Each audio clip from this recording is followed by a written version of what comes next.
শারদীয়ার প্রাক লগ্নে মধ্যবিত্ত গানবালা পৌঁছে গেছিল কুমোরপাড়াতে। ঠাকুর তৈরিতে নাকি পতিতালয়ের মাটি ব্যবহার করা হয়, এটা আমরা সবাই জানি। তো আপনারাও কি ওখানে গিয়ে নিয়ে আসেন? এটা তো অবশ্যই। নমস্কার বন্ধুরা, কেমন আছেন সবাই? মধ্যবিত্ত গানবালার আরেকটি ব্লগে আপনাদের সকলকে স্বাগত জানাই। শারদীয়ার প্রাক লগ্নে মধ্যবিত্ত গানবালা পৌঁছে গেছিল আজ কুমোরপাড়াতে। কুমোরপাড়ার অনেক অজানা রহস্য, কিভাবে তৈরি করা হয় ঠাকুর, কোথা থেকেই বা সংগ্রহ করা হয় মাটি, সমস্ত রহস্য উন্মোচন হলো এই ব্লগে।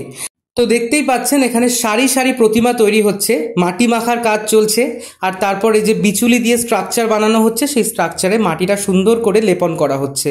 মণ্ডপে মণ্ডপে যে এত ঝাঁ চকচকে প্রতিমা আমরা দেখতে পাই, তার পিছনে মৃৎশিল্পীদের যে কত নিরলস পরিশ্রম, কত অক্লান্ত পরিশ্রম রয়েছে, সেটাই এই ব্লগের মাধ্যমে তুলে ধরার চেষ্টা করলাম। আপনি কতদিন ধরে এখানে মানে ঠাকুর তৈরির কাজ করছেন? 15 বছর ধরে করছেন। আচ্ছা, তো কেমন লাগে প্রত্যেকবারে যে মা আসার আগে ঠাকুর তৈরি করেন আপনারা? কেমন লাগে, একটা ফিলিংস কেমন হয়? আমরা তো খুব সাজানো গোছানো ঠাকুর দেখতে পাই, তো আপনাদের যে এত মাসের এত পরিশ্রম, তো কেমন লাগে পুরো বিষয়টা? আমাদের তো অবশ্যই ভালো লাগে, কারণ আমাদের বানাতে যে একটা অভ্যাস হয়ে গেছে। আচ্ছা আচ্ছা আচ্ছা, একটা জিনিস জিজ্ঞাসা করি, এই যে পঞ্চমীতে বলুন বা চতুর্থীতে বলুন, আমাদের মণ্ডপে মণ্ডপে ঠাকুরের বোধন হয়, কিন্তু ধরতে গেলে আপনাদের এখান থেকে তো ওদিনই বিসর্জন হয়ে যায়। এতদিন যত্ন করে লালন পালন করে যে ঠাকুরগুলো তৈরি করেছিলেন, তো ওই পঞ্চমী চতুর্থী দিনের ফিলিংসটা কেমন হয়? পুরো কুমোর বাড়ি খালি হয়ে একদম মণ্ডপে ঠাকুর চলে যায় একে একে, তো তখন কি মন খারাপ করে কোথাও একটু? মন খারাপ করে কেন? মন খারাপ করে না যে আপনাদের এতদিন ধরে কষ্ট করে বানালেন, সমস্তটা চলে গেল? আমাদের ওটা মন খারাপ করে কারণ আমাদের কারখানায় ঠাকুর থেকে গেলে মন খারাপ। আমাদের এত টাকা ইনভেস্টমেন্ট করে যদি ঠাকুর বিক্রি না হয়, তখনই আমাদের হ্যাঁ হ্যাঁ একদম বাস্তব কথা এটা বলেছেন। ঠিক আছে, আমাদের ঠাকুর পড়ে থাকলে আমাদের মন খারাপ। আচ্ছা আচ্ছা আচ্ছা, আমাদের ঠাকুর বিক্রি হয়ে গেলে আমাদের খুব আনন্দ। আচ্ছা বানা, সেটা অবশ্যই বাস্তব কথা বলেছেন। আরেকটা জিনিস বলি, আপনাদের এখানে কি সবাই অর্ডার দিয়ে যায় না রেডিমেড ঠাকুরও কিনতে পাওয়া যায়? না না, অর্ডার দিয়ে যেতে হয়। কেমন দাম থাকে একদম নর্মাল থেকে একটু যদি বলেন একটু ভালোগুলো? নর্মাল মোটামুটি ওই 12,000। নর্মাল একদম নর্মালটা 12,000, একটা স্ট্যান্ডার্ড সাইজ। আর যদি একটু ডিজাইন, মানে এইগুলো ধরুন দেখুন একটু ডিজাইন করা রয়েছে, এই যে ঠাকুরগুলো, এগুলো 25,000-এর ওপরে, তাই তো? এই যে ঠাকুর তৈরিতে নাকি পতিতালয়ের মাটি ব্যবহার করা হয়, এটা আমরা সবাই জানি। তো আপনারাও কি ওখানে গিয়ে নিয়ে আসেন?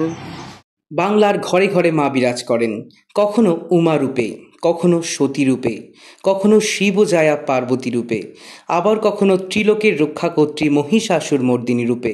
মহালয়ার পুণ্য লগ্নে আসছে গিরি নন্দিনী উমা, শুধুমাত্র মধ্যবিত্ত গানবালার ইউটিউব চ্যানেল ও ফেসবুক প্রোফাইলে। এটা তো অবশ্যই ব্যবহার করা হয়, কিন্তু আমাদের তো ওখানটা সম্ভব না। আচ্ছা আচ্ছা, আমাদের গঙ্গার মাটিতে কাজ চালাতে, গঙ্গার মাটি দিয়ে কাজ চালান। আচ্ছা আচ্ছা, ওই জিনিসটা মনে হয় যারা বাড়ির পুজো করে তাদের জন্য বেশি অ্যাপ্লিকেবল। আচ্ছা আচ্ছা, সেটা হয় তাহলে ওখানকার মাটি ছাড়াও। বাহ, এই যে আপনারা দেখতে পাচ্ছেন, এটা বোধহয় গণেশের মূর্তি তৈরি চলছে। আমি ঠিক বুঝতে পারছি না এটা কিসের মূর্তি, কিন্তু দেখে যতদূর আমি বুঝলাম যে এটা গণেশের সুর বানানো চলছে। প্রচুর কায়িক পরিশ্রম এনাদের করতে হয় একটা তো মূর্তি তৈরি করতে, আর এখানে তো একটা নয়, হাজার হাজার হাজার মূর্তি তৈরি করা হচ্ছে এখানে। আর আরেকটা জিনিস, চক্ষুদান কবে হয়? মানে ঠাকুরের যে চক্ষুদান, সেটা তো শুনেছি মহালয়াতে হয়, তো এখানে কবে হয়? তার আগেই হয়ে যায়, তাই তো? ও, ধরুন আমি মহালয়ার আগের দিন আসলে কি একটাও দুটো চক্ষুদানের ভিডিও তুলতে পারবো? মানে আপনারা চক্ষুদান করছেন সেই জিনিসটা ঠাকুরের। আজকে কটা নাগাদ বলুন? সারা রাত কাজ চলবে, তাই তো? আচ্ছা, আমি একটা সময় মতোই 9টার পর দিকে একবার আসবো, এসে ঠাকুরের যে আপনারা চোখ আঁকছেন তুলি দিয়ে এত সূক্ষ্ম সূক্ষ্ম করে, সেটা তুলবো। 9টার পরেই আসবো, অবশ্যই 9টার পরে আসবো। অসংখ্য ধন্যবাদ আপনাদের, আমাদেরকে এরকমভাবে ইন্টারভিউ দেওয়ার জন্য, আর এত সুন্দর করে আপনাদের এখানে ভিডিও করতে দেওয়ার জন্য অনেক অনেক ধন্যবাদ। একজন শিল্পীর হাতের ছোঁয়ায় এবং তুলির টানেই মাতৃপ্রতিমার রূপ পায়। সেই মাতৃপ্রতিমা গড়ে তোলারই কিছু অংশ আজ আপনাদের সাথে শেয়ার করলাম। এনাদের এই শিল্পালয়ের নাম সরলা শিল্পালয়, সারদাপল্লী, কাছাপাড়া। যারা যারা এখানে আসতে চান, খুবই রিজনেবল প্রাইসে এখানে মাতৃপ্রতিমা পাওয়া যায়। অবশ্যই এনাদের সাথে যোগাযোগ করুন, এবং এনাদের ব্যবহারও অতীব ভালো। তো ভ্লগটি আজকে এখানেই শেষ করছি। ভ্লগটি ভালো লেগে থাকলে like, comment, share, follow, subscribe করতে ভুলো না।